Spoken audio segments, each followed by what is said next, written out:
Good morning, everybody. How are you? I hope you are doing your homework sincerely.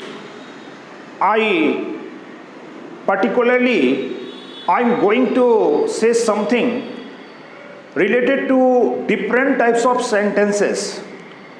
As we know, we can transfer different types of sentences in a different way. कहने का मतलब कि आज हम transformation of the sentences के बारे में पढ़ेंगे और कैसे कोई भी पॉजिटिव सेंटेंस को इंट्रोगेटिव और इंट्रोगेटिव से नेगेटिव और नेगेटिव से इंट्रोगेटिव नेगेटिव में ट्रांसफर करते हैं।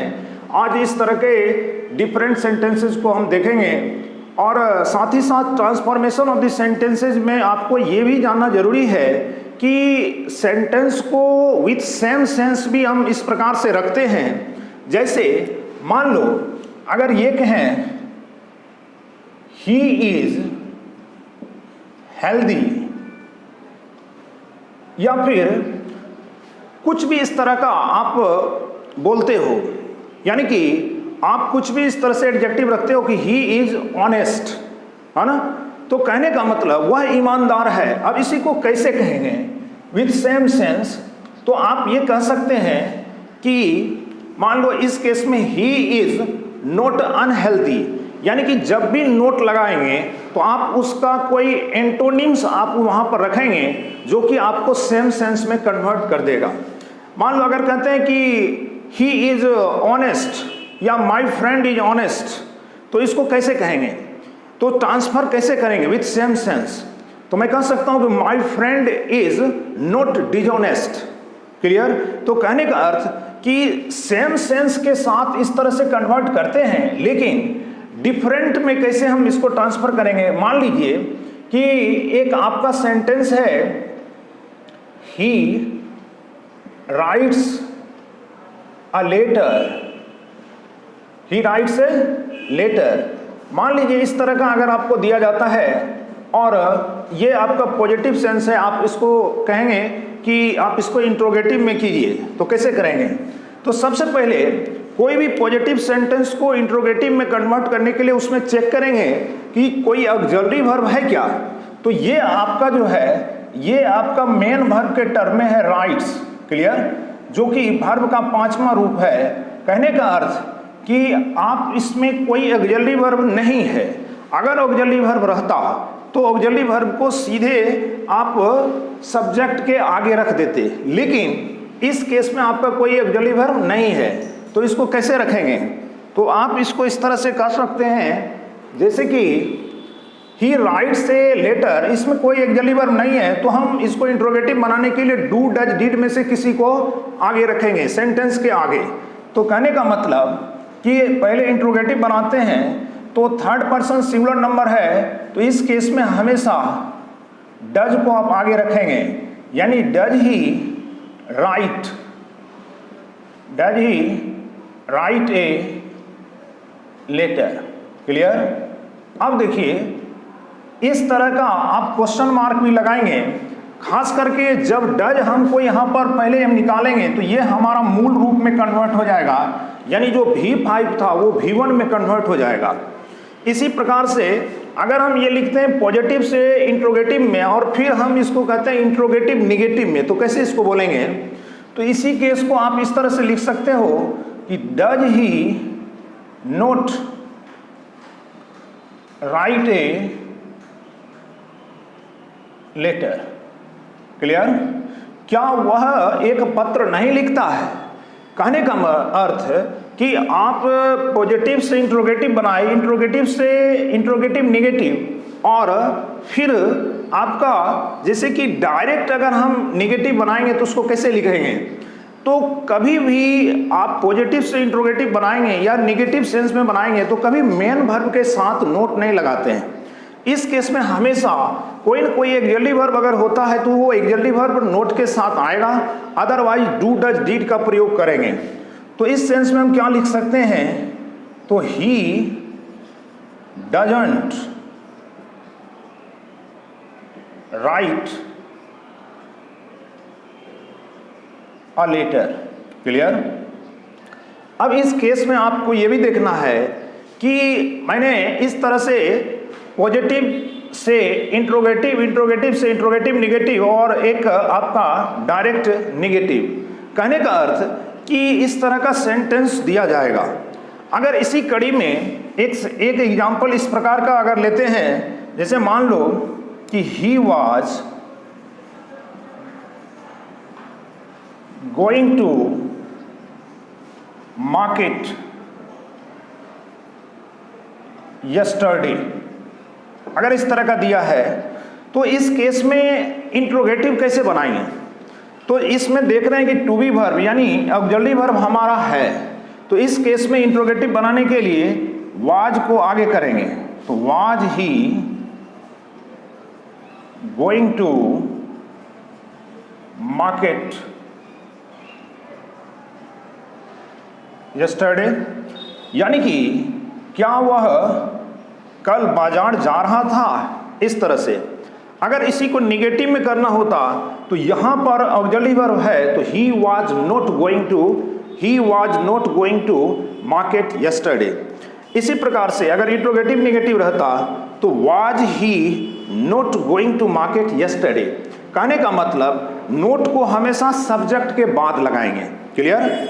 और एक चीज हमेशा ध्यान रखेंगे कि इस केस में आपको इंट्रोगेटिव के सेंस में आप क्वेश्चन मार्क जरूर लगाएंगे, और साथ ही साथ आपको हमेशा इंट्रोगेटिव बनाने के लिए ऑक्सिलरी वर्ब चेक कीजिएगा। अगर ऑक्सिलरी वर्ब होगा तो ऑक्सिलरी वर्ब को सेंटेंस के आगे करेंगे, अदरवाइज अकॉर्डिंग टू सेंटेंस आपको डू, डज या डिड में से कोई भी एक लगाना है।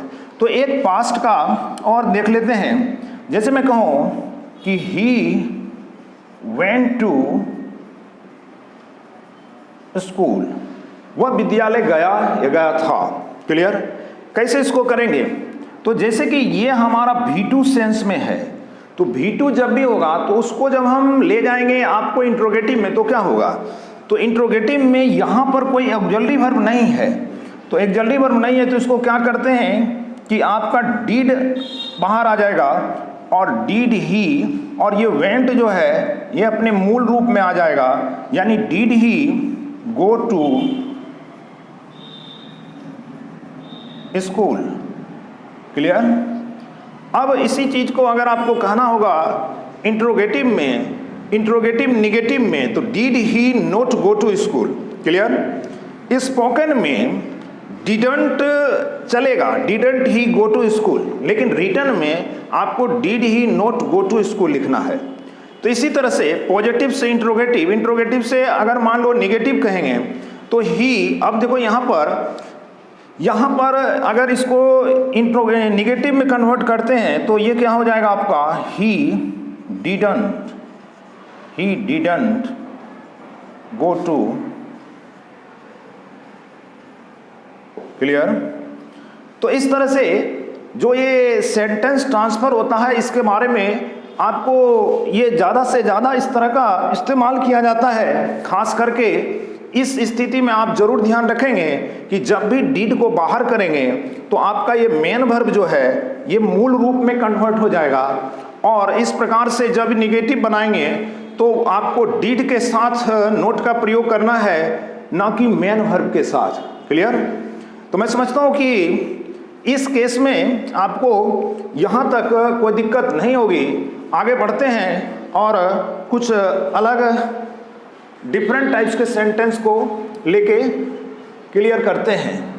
जैसा कि ये तो है आपका कि इंट्रोगेटिव, निगेटिव और असर्टिव फॉर्म।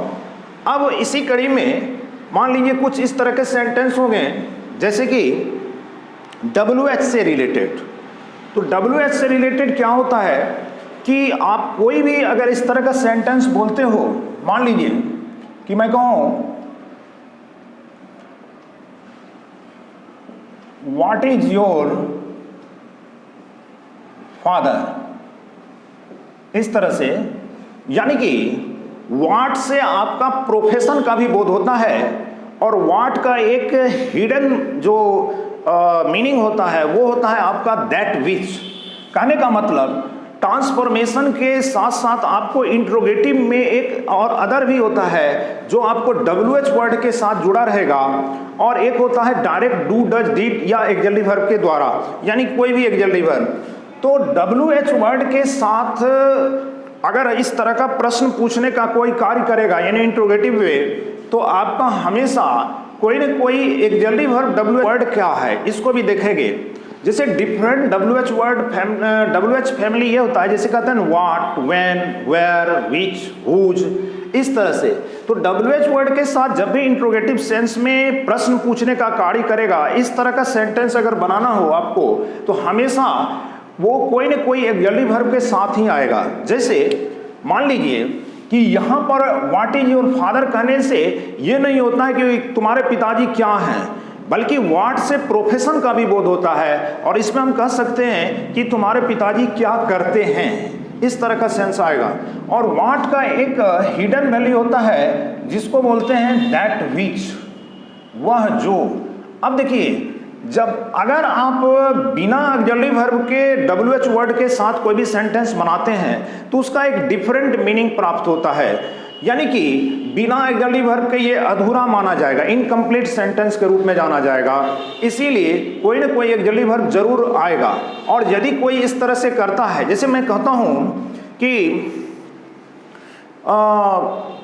इस तरह से व्हाट इज, है ना, कोई भी व्हाट इज दिस, है ना, दैट व्हाट आई सेड, है ना, इज करेक्ट। कहने का मतलब कि इस तरह का अगर हम सेंटेंस बोलते हैं what I said is correct, कहने का मतलब जो भी मैं कहा वो सही है, तो यहाँ व्हाट का मीनिंग होता है जो कुछ, कहने का मतलब दैट विच। तो कहने का मतलब कि अगर डायरेक्ट एक्सिलरी वर्ब इस तरह से प्रयोग करेंगे और इस सेंस में कुछ हिडन वैल्यू भी, हिडन मीनिंग भी आपको प्राप्त होता है, तो पहले जो डायरेक्ट आपको पहले से क्लियर है उस WH वर्ड पर हम चर्चा करेंगे। तो जैसे कि एक सेंटेंस और लेते हैं इस तरह से, जैसे मैं कहूँ कि when do you get up early in the morning, clear. अब इस केस में कहता है कि इसका हिंदी मीनिंग कि तुम सवेरे, यानी सुबह सवेरे कब जगते हो। अब इस तरह का अगर सेंटेंस आपको दिया जाता है WH के सेंस में, तो इस केस में आपको डू का प्रयोग यानी एक्सिलरी वर्ब के रूप में करना ही होगा। अगर इसका प्रयोग नहीं करते हैं, जैसे कहते हैं ना कब, तो इसका हिंदी मीनिंग निकलेगा जब, यानी ये आपका अनिवार्य है, नहीं तो इसके बिना ये सेंटेंस अधूरा माना जाएगा। तो आज इस चीज को आप समझते हुए, और दूसरी बात कि हमेशा इस तरह का जब भी आप सेंटेंस बनाएंगे तो सेंटेंस के स्ट्रक्चर के मुताबिक ऑक्सिलरी वर्ब का प्रयोग जनरली किया जाएगा। जैसे अगर मैं कहूँ कि what are you doing now, यानी तुम अभी क्या कर रहे हो, अगर इस तरह का देखें तो ये कहाँ से आया, तो सिंपली पॉजिटिव को अगर WH के क्वेश्चन के पैटर्न पर अगर रखा जाए तो इसको कैसे रखेंगे। मान लो अगर यहाँ लिखते हैं कि यू आर डूइंग योर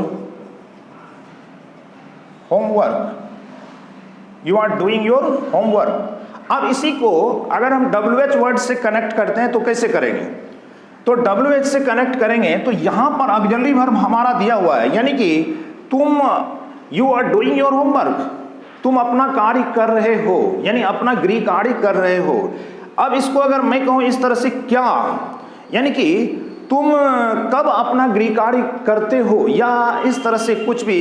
अगर मान लो ये जैसे कि डूइंग शब्द है यानी कंटिन्यूअस फॉर्म में है, तो इसको किस तरह से अटैच करेंगे, तो कहने का मतलब कि जब भी एक्सिलरी वर्ब आएगा तो WH के साथ आएगा।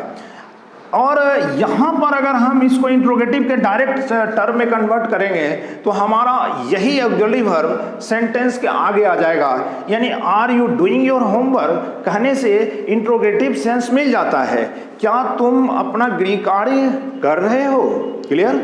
लेकिन अगर इस तरह से सेंटेंस आ जाए कि कोई भी, जैसे कि you have written a letter, clear, इस तरह से जैसे मैं कहूँ you have written a letter. अब देखिए ये प्रेजेंट परफेक्ट का सेंस है, और इस सेंस में अगर मान लीजिए इंट्रोगेटिव बनाना होगा तो क्या करेंगे, तो हम यहाँ पर एक्जुअली वर्ब को पहले क्या करते हैं, आगे कर लेंगे। तो have you written a letter, कहने का मतलब कि इस तरह का अगर एक्जुअली वर्ब के सेंस में इंट्रोगेटिव सेंस बन जाएगा। लेकिन जब भी आपका WH वर्ड से कनेक्ट होगा तो उस सेंटेंस के पैटर्न के अनुसार ही आप एक्जुअली वर्ब लेंगे। जैसे अगर मैं ये कहूँ कि which type of books do you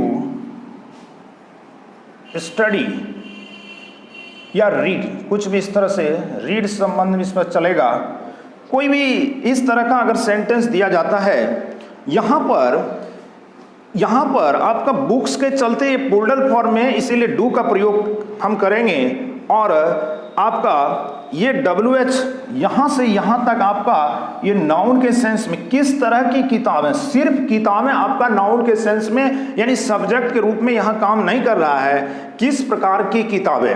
अब किताबें शब्द जो प्लूरल फॉर्म में है, तो जब सिंपल प्रेजेंट वाला स्ट्रक्चर है तो उस केस में डज का तो प्रयोग होगा नहीं, और पास्ट का ये स्ट्रक्चर नहीं है तो डिड भी नहीं होगा, तो फिर बचता क्या है, डू ही बचता है। तो इस तरह से आपको ये WH के सेंस में अगर रहता है तो वो आपका पैटर्न के अनुसार ये डू डज डिड यानी कोई भी एक्जुअली वर्ब लेगा। इस तरह से जैसे मैं कहूँ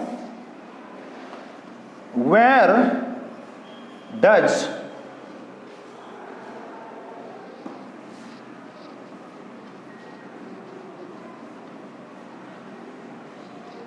जैसे कहूं वेयर डज ही लिव, तो इस तरह के सेंटेंस को कैसे बनाइएगा। जैसे कहता हूं कि वेयर डज ही लिव, यानी सिंपल। अब यहां इस तरह का सेंटेंस है वेयर डज ही, तो यहां पर थर्ड पर्सन सिंगुलर नंबर के चलते WH के साथ एक्जुअली वर्ब तो लगेगा, लेकिन वो स्ट्रक्चर के अनुसार जाएगा। यानी अगर मैं ये कहता हूं कि व्हेन और डैश, और यहां पर लेते हैं नेम किसी का, get up in the morning, clear.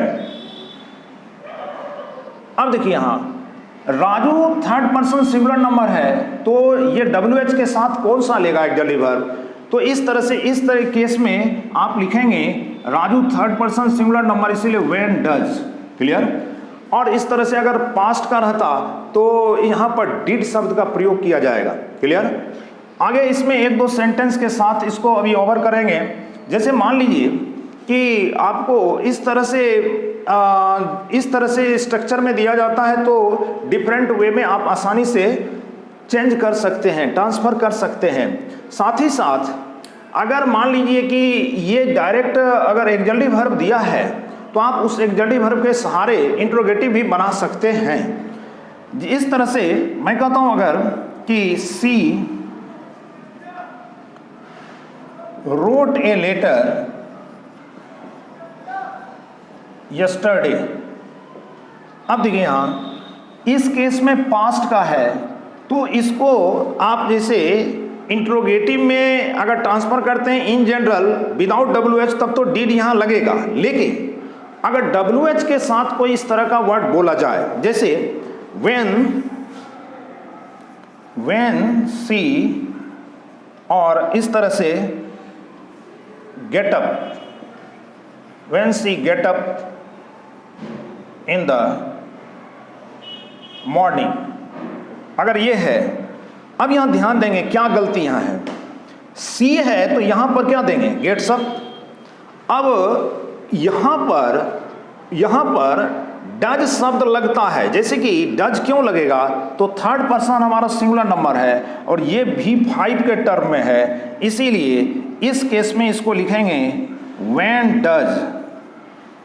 does सी और ये हो जाएगा आपका V1 form, when does she get up in the morning. Clear? यानी कि अगर WH से आपको कनेक्ट करना है इस तरह से, अगर इसमें हम ऑक्सिलरी वर्ब नहीं लगाते हैं तो यहाँ व्हेन का मीनिंग कब नहीं होके एक अलग मीनिंग होगा जब से, यानी जब। तो कहने का अर्थ कि ये आपका अधूरा भी सेंटेंस है और मीनिंग भी आपको क्लियर नहीं आ रहा है। तो इस सेंस में जनरली हम इस तरह का सेंटेंस प्रयोग नहीं करते हैं, और जब भी करेंगे तो ये आपका कंप्लीट सेंटेंस के रूप में जाना जाएगा। इसलिए यहाँ इस केस में लिख सकते हैं कि when does she get up, अर्थात वह कब सुबह में जगती है।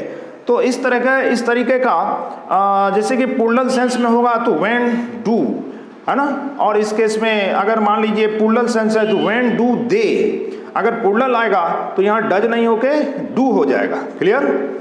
अब इस तरह का जैसे कि WH से जुड़ा हुआ कुछ इंट्रोगेटिव डायरेक्ट हुआ, और कुछ जो है आपका जो डिफरेंट टाइप से सेंटेंसेस है, तो मैं समझता हूँ कि इस तरह के आपको सेंटेंसेस का ज़्यादा से ज़्यादा प्रैक्टिस की ज़रूरत है, और इसको आप प्रैक्टिस करेंगे। और ख़ास करके एक लास्ट क्वेश्चन आज का, जैसे मान लीजिए कि अगर मॉडल ऑक्सिलरी वर्ब से जुड़ा हुआ अगर कोई भी सेंटेंस इस तरह से दे दिया जाए तो आप इसको कैसे ट्रांसफ़र करेंगे। तो मॉडल ऑक्सिलरी वर्ब है क्या? तो मॉडल ऑक्सिलरी वर्ब की एक विशेषता है कि वो जब भी यूज किया जाएगा तो उसके साथ मेन वर्ब के रूप में हमेशा फर्स्ट फॉर्म यूज किया जाएगा। साथ ही साथ मॉडल वर्ब को हम किसी भी तरह का चेंजिंग नहीं करेंगे। लेकिन यहाँ पर हम देखते हैं इसको, जैसे अगर मैं कहूँ कि you should do your homework, और यहाँ पर दे दें ऑनेस्टली। क्लियर? और इस तरह से तो यहाँ पर हम देखते हैं क्या, डू हमारा मेन वर्ब के रूप में है करना शब्द से, और शुड हमारा क्या है, मॉडल ऑक्सिलरी वर्ब है। तो इस केस में ये देखेंगे कि मॉडल ऑक्सिलरी वर्ब जब भी होगा, अगर इसको हम इंट्रोगेटिव के सेंस में ले जाते हैं तो यहाँ पर आपका ये शुड जो है आपका सब्जेक्ट के आगे लग जाएगा। यानी कि इस तरह से कहेंगे इसको, शुड यू क्या, यानी इंट्रोगेटिव बनाएंगे, शुड यू, है ना, डू योर होमवर्क, यानी कि क्या तुम्हें अपना गृह कार्य ईमानदारी पूर्वक पूरा करना चाहिए। कहने का मतलब इस तरह का क्वेश्चन पूछा जा रहा है। अब देखिए यहाँ पर शुड का प्रयोग जब भी हम करते हैं तो यानी कि मॉडल ऑक्सिलरी वर्ब का जब भी प्रयोग किया जाएगा तो मेन वर्ब हमेशा फर्स्ट फॉर्म में आएगा। क्लियर? और मॉडल ऑक्सिलरी वर्ब के साथ कभी भी किसी प्रकार का चेंजिंग नहीं करते हैं, वो हमेशा अपने उसी रूप में यूज किया जाएगा जिस रूप में आप करना चाहेंगे। जिस तरह से मेन वर्ब में हम SEIS लगा के उसको V5 में कन्वर्ट करते हैं, ING लगा के V4 में कन्वर्ट करते हैं, और V2 और V3 डिफरेंट होता है। लेकिन मॉडल ऑक्सिलरी वर्ब जो है वो हमेशा अपने मूल रूप में ही रहेगा। तो मैं समझता हूँ कि इस तरह का अगर मान लीजिए निगेटिव के सेंस में इसको बदलना हो तो कैसे कहेंगे, क्या तुम अपना गृह कार्य ईमानदारी पूर्वक नहीं करते हो, तो उस सेंस में क्या कहना होगा, should you not do your homework honestly. Clear? तो स्पोकन में स्टूडेंट का प्रयोग करेंगे, student you do your homework, है ना, student you do your homework. Clear? यहाँ पर शुड नॉट को हम स्पोकन में आगे रखेंगे, लेकिन रिटन में शुड यू नॉट, है ना, do your homework honestly. Clear? तो मैं समझता हूँ कि आज कुछ इस तरह का जो आपको सेंटेंस के रूप में मिला है इसको आप प्रैक्टिस करेंगे, और इसी के साथ नेक्स्ट यानी कि आगे हम मिलते हैं। तो आज के लिए इतना ही। Thank you very much.